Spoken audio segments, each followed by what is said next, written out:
قطری عورتیں ہر رات پھٹکری کو ارگے گلاب کے ساتھ کیوں اور کیسے استعمال کرتی ہیں، وجہ جان کر آپ سب کرنے لگ جائیں گی۔ میں ایک قطری عورت کا ڈرائیور تھا، روزانہ جہاں بھی اس کو جانا ہوتا مجھے اس کے ساتھ جانا پڑتا۔ کافی خوبصورت عورت تھی، وہ برقع اور حجاب میں رہتی تھی، نقاب البتہ نہیں کرتی تھی، خوش عقل ہونے کے ساتھ ساتھ خوش گفتار بھی تھی۔ میری عمر 27-28 سال کی تھی اور وہ بھی اتنی ہی عمر کی ہوگی۔ وہ میری مالکن تھی، شادی شدہ بھی تھی۔ اس کا شوہر بیرون ملک میں رہتا تھا، لیکن اس کا حسن ایسا تھا کہ دوسروں کو اپنے سحر میں جکڑ لے۔ اس کے چہرے کی شادابی اور خوبصورتی ایسی تھی کہ نظریں اس سے ہٹنے کو انکاری ہو جاتی تھی۔ میں جب تک گاڑی چلاتا رہتا میری نظر شیشے سے اس کی جانب اگتی رہتی۔ میں بہت کوشش کرتا کہ وہ میری مالکن ہے اور اسے یوں بےتاب نظروں سے دیکھنا اچھی بات نہیں ہے۔ اگر اسے شک ہو گیا تو وہ یقیناً مجھے نوکری سے نکال دے گی، اور بڑی مشکل سے مجھے نوکری ملی تھی۔ لیکن نہ تو میری نظروں پر میرا اختیار تھا جو اسے دیکھ کر بے خود سی ہو جاتی تھی، اور نہ ہی میرے دل پر اختیار رہا تھا جو اسے دیکھ کر اس کا مطالعہ ہو جاتا تھا۔ بس مجھے اس بات کا ڈر تھا کہ کہیں وہ میری نظروں سے غائب نہ ہو جائے۔ جس دن میری نظروں سے آگاہ ہو گئی تو اس دن یقیناً میری نوکری سے چھٹی ہو جائے گی۔ لیکن شاید میرا ایک ہی خیال تھا۔ ایک بار گاڑی چلاتے ہوئے گائے بقائے مزے ہی دیکھ رہا تھا۔ اس کے چہرے پر ایسی چمک تھی کہ لگتا تھا کہ کوئی روشنی اس کے اندر سے پھوٹ رہی ہو۔ دل چاہتا تھا کہ بس اسے دیکھتا ہی رہوں۔ میں مشکل میں اس وقت آ گیا تھا جب اس کا شوہر بیرون ملک سے واپس آیا تھا۔ اسے دیکھ کر پہلے تو مجھے دھچکا سا لگا تھا، کیونکہ وہ 60 سال کی عمر کا شخص تھا۔ اس لڑکی سے ڈبل عمر اس کے شوہر کی تھی۔ وہ ایئرپورٹ میرے ساتھ ہی اپنے شوہر کو لینے کے لیے گئی تھی اور کافی تیار تھی۔ چہرے پہ میک اپ بھی کیا ہوا تھا۔ حسین اور دلکش تو وہ پہلے سے تھی، لیکن آج تو اس کے چہرے کی شادابی رونق ہی لگ رہی تھی۔ مجھے لگا تھا اس کا شوہر اسے چند سال ہی بڑا ہوگا، لیکن اس کے شوہر کو دیکھ کر تو میری حیرت سے آنکھیں کھلی کی کھلی رہ گئی تھی۔ سارے بال اس شخص کے سفید تھے۔ میرا دل اس کے شوہر کو دیکھ کر بجھ سا گیا تھا۔ لیکن ابھی ایک اور بھی وجہ تھی جو مجھے ستانے اور پریشان کرنے لگی تھی۔ وہ یہ تھی کہ میں اس سے محبت کر بیٹھا تھا، اس لیے جب اسے اپنے شوہر کے ساتھ دیکھتا میرے اندر ایک آگ سی لگنے لگ گئی۔ میرا خود پر قابو نہیں رہا تھا اور میرا جی چاہتا کہ میں اس شخص کو پیچھے کروں، کاش کہ وہ واپس بیرون ملک چلا جائے۔ رات کو جب میں کوارٹر میں سونے کے لیے لیٹتا تھا تو میری مالکہ کا چہرہ میری آنکھوں کے سامنے آ جاتا۔ گاڑی میں اس کا شوہر اس کا ہاتھ پکڑی بس یہی بتاتا رہتا کہ وہ اس کے بغیر وہاں بے حد اداس رہا تھا۔ اب یہاں آنے کے بعد وہ کوئی کام نہیں کرے گا، سارے کا سارا وقت اپنی بیوی کو ہی دے گا۔ اور یہ بات جب مجھے دوبارہ سے یاد آئی تو میری نیند اڑ گئی۔ میں کروٹ نہیں بدل رہا تھا، میں چاہتا تھا کہ مجھے نیند آ جائے۔ ظاہر ہے وہ اس کی بیوی تھی اور اپنے شوہر کے آنے پر خوش بھی لگ رہی تھی، لیکن مجھے یہ خیال سونے نہیں دے رہا تھا کہ رات کے اس پہر وہ اپنے شوہر کی سنگت میں ہوگی، اس کی باہوں میں ہوگی۔ میں جتنا بھی اس شخص، اس قطری عورت کے لیے سوچتا، میری بے چینی بڑھنے لگتی۔ میری آنکھوں سے نیند کوسوں دور ہو چکی تھی اور بار بار مجھے یہ خیال آتا کہ وہ دونوں ایک دوسرے سے محبت کی باتیں کر رہی ہوں گے، ایک دوسرے کے قریب ہوں گے، اور یہ خیال میری جان قطرہ قطرہ میرے اندر سے نکال رہا تھا۔ اور وہ صبح ہی میری ساتھ بازاروں میں نکل جاتی تھی، کبھی اپنی شاپنگ کرتی تھی، کبھی گھر کے لیے سامان خریدتی تھی، زیادہ تر باہر ہی گزارتی تھی، کبھی کبھی کھانا بھی کسی ریسٹورنٹ میں ہی کھاتے تھے۔ اب چونکہ میں اس کے ساتھ ساتھ ہوتا تھا، اس لیے وہ مجھے اپنے ساتھ ریسٹورنٹ میں لے جاتی، کھانا بھی کھلا دیتی، مجھ سے باتیں بھی کرتی۔ میرے لیے تو یہ بات کسی قیمتی اثاثے کی طرح تھا۔ لیکن آج جب میں لاؤنج میں گیا اپنی مالکن سے پوچھ سکوں کہ آج اس نے کہاں جانا ہے اور کب جانا ہے، تو لاؤنج میں اکیلی نہیں تھی بلکہ اپنے شوہر کے برابر میں بیٹھی تھی۔ اس کے شوہر نے اپنا بازو پھیلا کر اسے اپنے پہلو میں لگا رکھا تھا، اس کے بے حد قریب تھا۔ میں اچانک سے ہی لاؤنج میں داخل ہوا اور سامنے یہ منظر دیکھ کر میرے اندر تو کوئی اودھم سا مچ گیا۔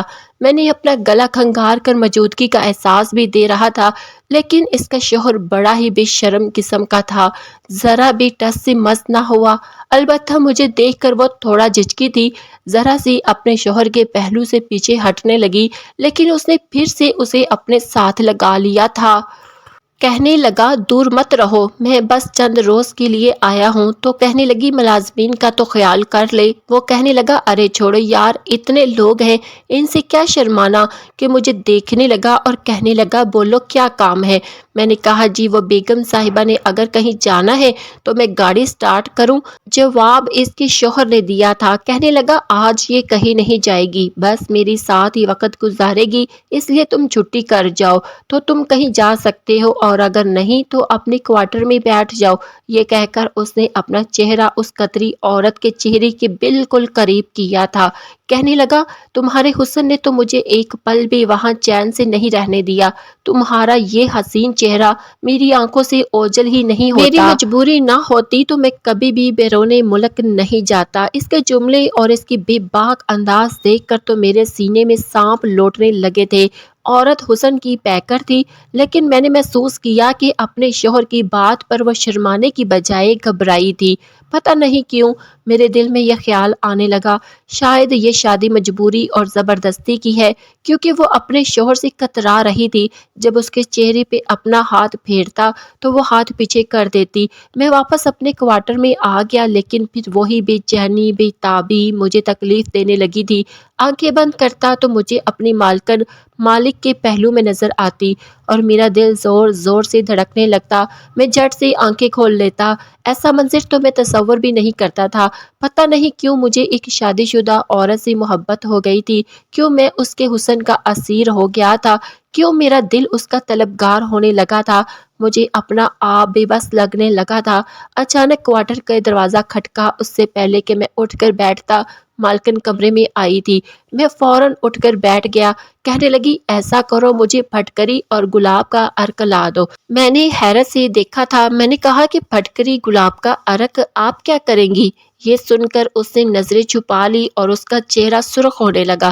کہنے لگی وہ میں تمہیں نہیں بتا سکتی، ویسے تو میں روز لے کر آتی ہوں، لیکن آج تمہارا مالک مجھے چھوڑنے کو تیار ہی نہیں ہے۔ مجھے نہیں لگتا کہ مجھے باہر جانے دے گا، اس لیے یہ پیسے پکڑو اور مجھے پھٹکری اور عرق گلاب لا دو۔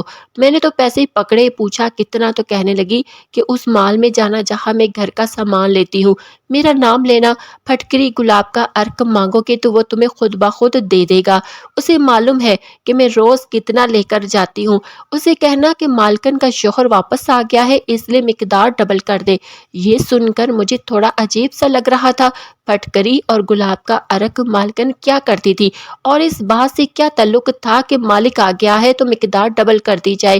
بہرحال میں نے پیسے لیے اور اس اسٹور میں گیا جہاں سے مالکن راشن کا سامان لاتی تھی۔ میں نے جا کے مالک کا نام بتایا اور اس کا پیغام دیا تو وہ مسکرانے لگے۔ کہنے لگا ہاں ہاں سمجھ گیا۔ وہ بڈھا آیا اور اس سے پھٹکری اور عرق کی مقدار ڈبل کی۔ اس دکاندار کی بات نے مجھے کچھ تجسس میں ڈالا تھا۔ میں نے کہا کیا مطلب؟ کہنے لگا چھوڑو یار، راز کی بات ہے۔ پھر اس نے مجھے پھٹکری اور گلاب کا عرق دے دیا۔ کہنے لگا لے جاؤ، دے دینا مالکن کو۔ میں سوچنے لگا کہ پھٹکری اور گلاب کے عرق میں ایسا کیا راز ہے؟ مجھے تو یہ ایک عجیب سی بات تھی، یہ دونوں عام سی چیزیں اتنی دکاندار کی کیوں کہہ رہا تھا کہ راز کی بات ہے؟ اب میرا دماغ یہ سوچنے لگا تھا کہ آخر مالکن اس پھٹکری اور گلاب کے عرق کا کرتی کیا ہے۔ بہرحال میں نے وہ پھٹکری اور عرق رکھا، گاڑی میں بیٹھ گیا۔ ادھر پہنچ کر میں نے بجائے ملازمہ کو دونوں چیزیں پکڑانے کے خود لاؤنج میں چلا گیا۔ مالکن اس وقت خوبصورت لباس میں ملبوس تھی اور مالک شاید کمرے میں تھے، کیونکہ لاؤنج میں وہ اکیلی تھی اور گھر کے باورچن سے مالک کے پسند کے کھانے بنا رہی تھی۔ ریاض کو بریانی بہت پسند ہے، اس لیے وہ